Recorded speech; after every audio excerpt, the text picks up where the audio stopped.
Good morning বন্ধুরা, আমি দীপ চলে এসেছি আর একটা নতুন ভিডিও নিয়ে। তো তোমাদেরকে লাস্ট ভিডিওতে দেখিয়েছিলাম লেক কাওয়াগুচিকোতে আমি গেছিলাম ঘুরতে। তো সেখান থেকে বেরিয়ে যাওয়ার পথে আমি এখন যাব হচ্ছে ওশিনো হাক্কাই বলে একটি স্পট, যেটা ওয়ার্ল্ড হেরিটেজ স্পট বা সাইটের মধ্যে অন্যতম। সেটি যেমন সুন্দর তেমন রহস্যময় একটি স্পট। এই স্পটটি হলো মাউন্ট ফুজি থেকে নেমে আসা 10টি ঝর্ণার একটি মিলনস্থল।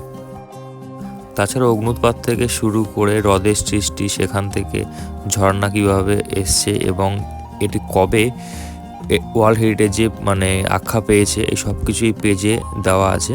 তো তোমরা যদি টাইম থাকে এটা অনেক দেখতে পারো। মাউন্ট ফুজির ভেতরে জমে থাকা লাভায় এই জলটি এতটাই ফিল্টার হয়েছে যে এই জলটি আমাদের বাজারের থেকে বড় বড় কোম্পানির কেনা জলের থেকেও অনেক অনেক বেশি স্বচ্ছ এবং পিউরিফাইড। তার একটা ছোট্ট প্রমাণ চলো তোমাদের দেখাই।